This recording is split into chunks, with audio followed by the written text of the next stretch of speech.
Tudo bem, galerinha Direito Civil 7? Nós vamos agora para o nosso último vídeo, falando sobre a questão da propriedade. Nosso objetivo agora é falar sobre a perda da propriedade, tanto propriedade imóvel como propriedade imóvel, tá? O nosso Código Civil, ele organiza de modo separado aí a aquisição dos imóveis, lá dentro do capítulo 2, e da aquisição dos móveis, dentro do capítulo 3, como vocês podem me acompanhar aí com o código de vocês. Mas a perda da propriedade, ela é tratada em um único capítulo, em um único momento, o legislador organiza para a gente a perda da propriedade, tanto para os móveis como para os imóveis. Então, vocês podem anotar aí, né, perda da propriedade móvel e imóvel, que nós trataremos em um único momento, que é aqui no nosso vídeo, certo? E é tratado também de modo conjunto dentro da legislação civil. Em geral, aos modos de aquisição correspondem modo de perda. Então, o modo contrário da aquisição se dá o modo da perda, vocês conseguirão entender isso logo mais, tá?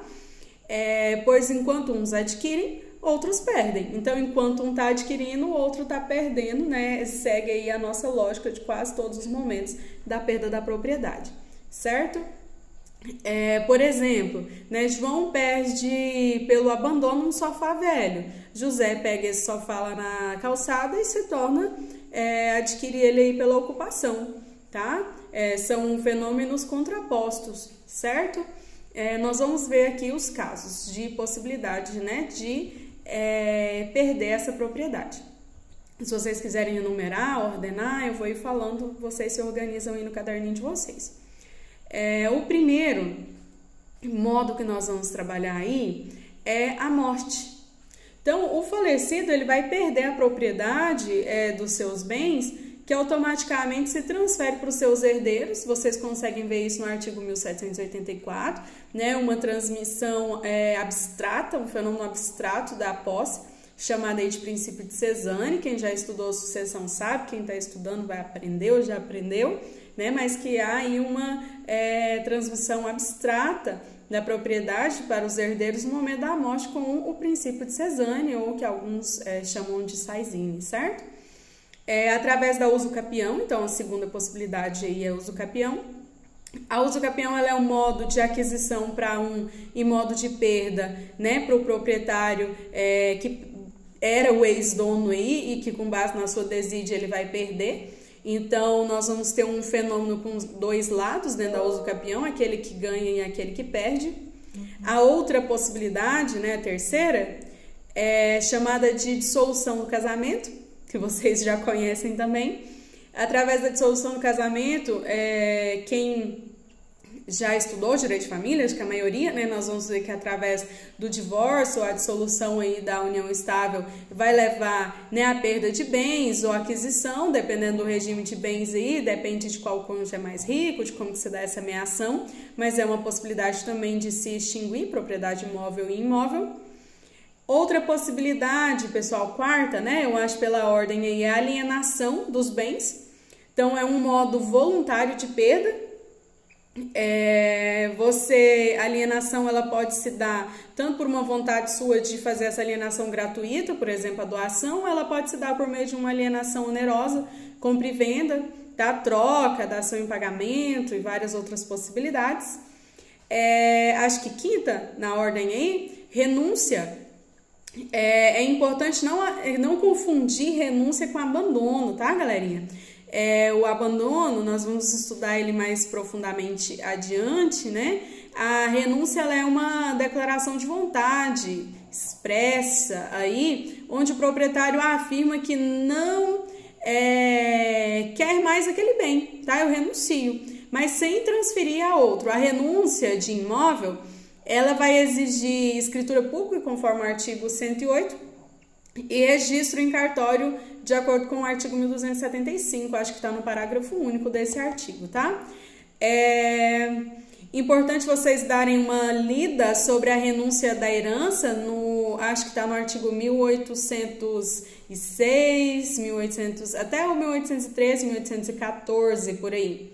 A presença da renúncia dentro do direito civil brasileiro ela é rara, tá? O mais comum é o abandono mesmo, que nós vamos tratar agora, que na minha lista aí salvo engano, é o item 6 da nossa ordem. Então, a sexta possibilidade, me corrijam aí se eu estiver errada, é o abandono.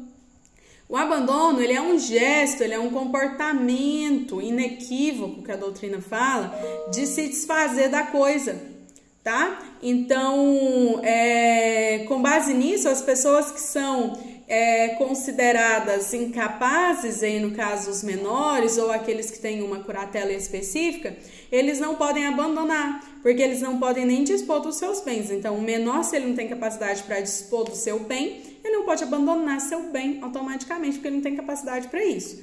Tranquilos? É importante não confundir com a coisa abandonada, tá? Ou até mesmo com a coisa perdida, porque como nós já vimos, a coisa perdida ela deve ser devolvida para o dono, a coisa abandonada ela deve ser apropriada por meio da ocupação, que posteriormente dá uso capião, né? As coisas móveis abandonadas, elas não são como que eu posso dizer para vocês, uma preocupação do direito.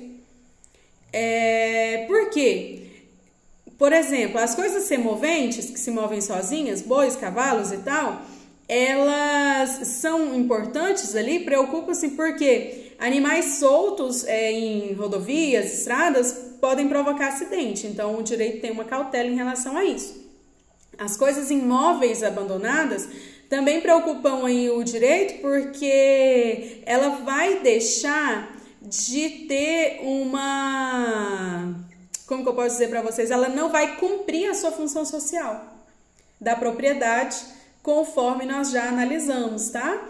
Então, essas coisas imóveis, quando elas são abandonadas e elas são ocupadas, vai nascer aí a posse, tá? Então, apesar de não ser um objeto de profunda análise, essas coisas abandonadas, elas podem, apesar de não ser uma máxima preocupação do direito, mas elas podem se tornar uma preocupação do direito, com base que os bens semoventes podem causar acidentes e os bens imóveis podem deixar de cumprir a sua função social, que nós sabemos que é aí um objeto de preocupação do nosso ordenamento jurídico brasileiro, certo?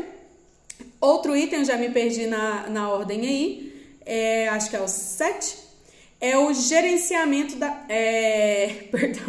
é o perecimento da coisa. A gente não estou com um resumo nem nada aqui, falando mentalmente. Então, é o perecimento da coisa, quando a coisa perece, né, gente?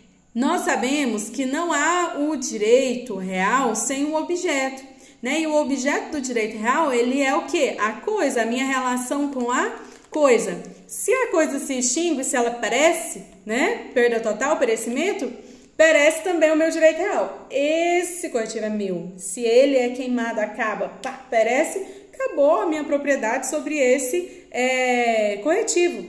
Essa xícara é minha. Se ela cai, quebra, se desfaz, perde sua utilidade, acabou também minha relação de propriedade com a xícara. Eu deixo de ter uma xícara, né? Se a coisa se extingue, extingue também o direito. Certo, gente? Esse perecimento, ele pode ser voluntário, por exemplo, se eu destruir a minha xícara, tá? Não precisa ser acidentalmente para ser considerado perecimento, não. Nosso outro item aí, sigam na anotação, é a desapropriação. A desapropriação, galerinha, ela é a interferência do poder público no domínio privado. É um assunto que vocês vão estudar muito no direito administrativo. A desapropriação, ela vai ser involuntária, tá? Porque não sou eu que quero ser desapropriada, eu sou desapropriada por um interesse da administração pública, ok? A outra possibilidade, enumerem aí que eu já perdi a ordem, é a execução. A execução é um assunto de direito processual civil.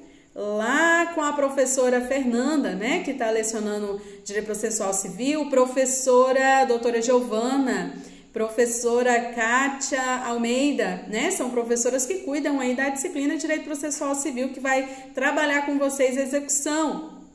A execução, ela se dá aí a perda da propriedade dentro da execução. Por quê, professora? Porque o juiz, ele retira bens do devedor e os vende aí em leilão, né, na nossa famosa penhora online, né, hoje tão famosa dentro da nossa organização processual, que ele vai vender esses bens através de leilão para poder satisfazer aí o credor. Vai ser também uma possibilidade de perda involuntária. Vocês podem fazer a leitura do artigo 391 do nosso Código Civil, que vocês conseguirão visualizar isso daí, certo? Outra situação que nós vamos analisar aqui de perda da propriedade é sobre o advento da condição resolutiva. Lembra que a condição resolutiva é aquela que resolve? Olha, esse corretivo vai ficar com você até você se formar. Você se formou, você o quê? Resolve, perde o direito. Não é assim que a gente estuda lá em Direito Civil 2, galerinha? Quase todo mundo aí fez Civil 2 comigo, hein? Nós trabalhamos isso em sala. Então, vai extinguir aí a propriedade que é resolúvel, porque ela depende de uma condição resolutível para se extinguir, conforme o artigo 1359 do Código Civil. Por exemplo, aí eu compro uma casa com uma cláusula de retrovenda. Lembra a cláusula de retrovenda? Em determinado tempo eu posso comprar essa casa de volta se eu tiver dinheiro suficiente. Te vendo, mas eu posso comprar de volta. 6 meses depois eu adquiri patrimônio suficiente, dinheiro suficiente, quero comprar a casa de volta, eu vou lá e compro, vou exercer aí a minha opção de recompra e quem comprou vai perder a casa, conforme o artigo 505 do Código Civil, certo? O nosso artigo 1275, é importante que vocês façam a leitura, lembrando que é apenas um rol exemplificativo, tá, gente? Não é um rol taxativo, né? Há outros casos, além aí dos 5 casos previstos no 1275, então é importante nos atermos a isso. E no nosso próximo vídeo, na nossa próxima aula, nós trataremos já do direito de vizinhança. Então, nós encerramos aqui o nosso estudo sobre direito de propriedade. Podemos ainda fazer algum aprofundamento teórico, como vocês sabem, eu estou postando materiais de leitura complementar para vocês, tá? Ou depois em questões, em algumas atividades, nós ainda vamos fazer mais algum aprofundamento teórico sobre propriedade. Mas por hora, a nossa pincelada inicial é essa. Bons estudos para vocês, galerinha, contem comigo aí nos nossos canais de comunicação, participem dos fóruns de interação e se atentem para as datas de entrega de trabalho substituindo a primeira VA, ok? Todas as disciplinas aí têm trabalho para serem feitos, né? Estarão configurados no Moodle e a entrega deve ser obrigatoriamente pelo Moodle. Um beijo para vocês e bons estudos!